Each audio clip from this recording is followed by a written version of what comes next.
Hey y'all, I just wanted to go over the very first example that I gave you for this project, just to show you how I made that velocity time graph. So you can read through this example on the project page. Like I said, this is the very first one. I added a few things in here with the velocities and the times that I used. So I'm going to first start with figuring out what the origin is. And what I said was that the origin was Darcy's house. Okay. So the very first thing was she went from her house and she left her home, crawled at a calm, constant rate, which I called 1 meters per second for a half hour. So she's going away from the house. And then she starts to slow down and then stops at a park. So house, and then that'll be the park. There we go. And she remains there for 80 minutes. After she was finished, she remembered that she had an appointment, so she went back to her house. And that I said was -1 meters per minute because she's going backwards. So that would be a negative velocity. That would be 40 minutes, is what I said, and then quickly speed off away from her home until she came to a rest.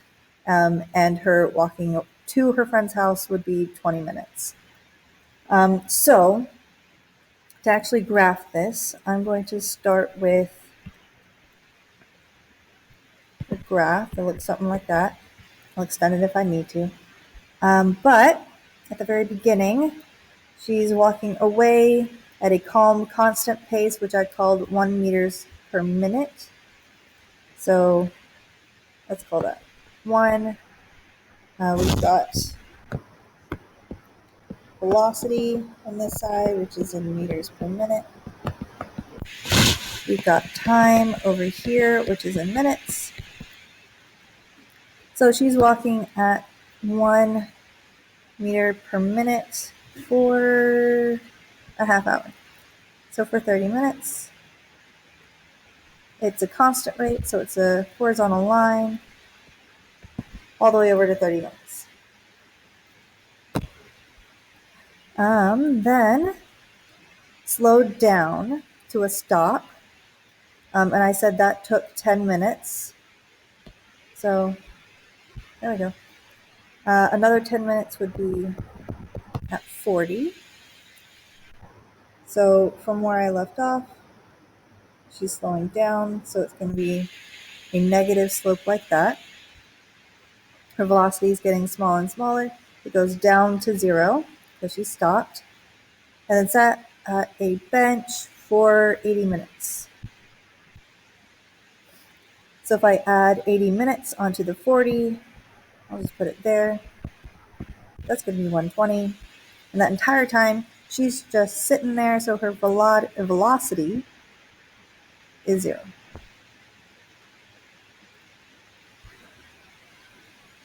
And then the second part, when she was finished, she had an appointment, so she walked back to her house at -1 meters per minute for 40 minutes. So another 40 minutes added onto that. About there would be 160. It doesn't say anything about her speeding up or slowing down. So, let me mark -1. There we go.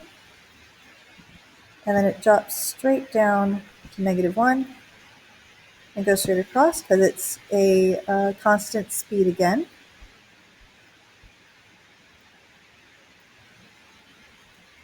And then quickly speed off away from her house. So that's her speeding up, but she's going away from her home.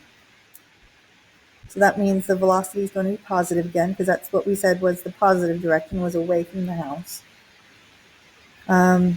So I said that was for 20 minutes.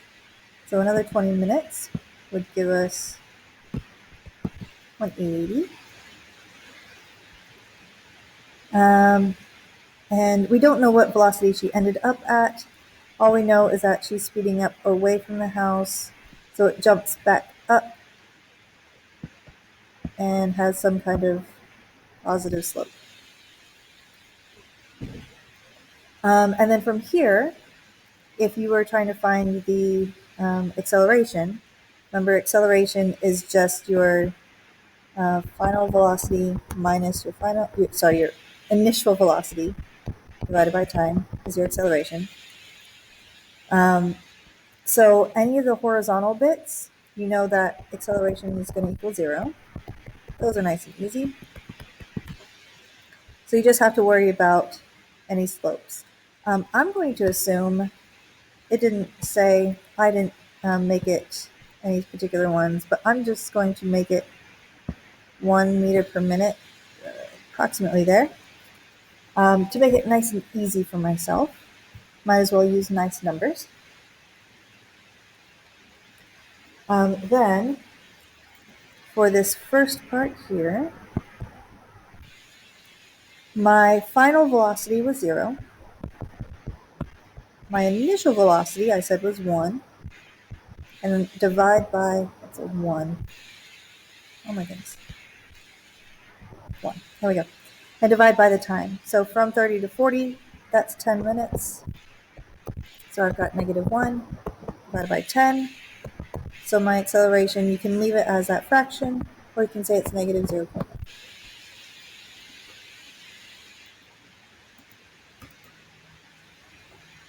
Don't forget for these to put, there we go, to put units on whatever you calculate for your acceleration. Okay, so I'm going to go ahead and quickly put units on these. You can either write it directly on your graph, you can write it off to the side, you can make a little table like I did in the example itself. It's up to you how you want to show what that is. And then this one, I'll just do off to the side here. Same thing. My final velocity, I said, was 1. My initial velocity was 0. My time is over 20 minutes. So I've got 1 divided by 20. You can leave it as that fraction or as a decimal. It's 0.05. And then my meters per minute squared. Remember, be careful with your units for acceleration. The bottom is going to be squared.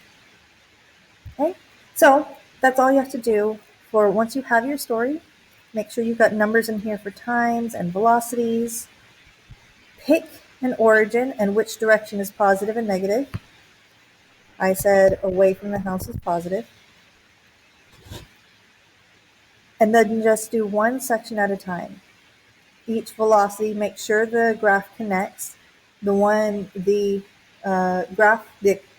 velocity graph in the example doesn't connect with these horizontal ones. They don't have to be here, but if it makes more sense to you with the entire graph being connected, absolutely do that. Okay, once you have that, you just need to find your slope, to find your acceleration, and that's already 2 parts out of 3 done.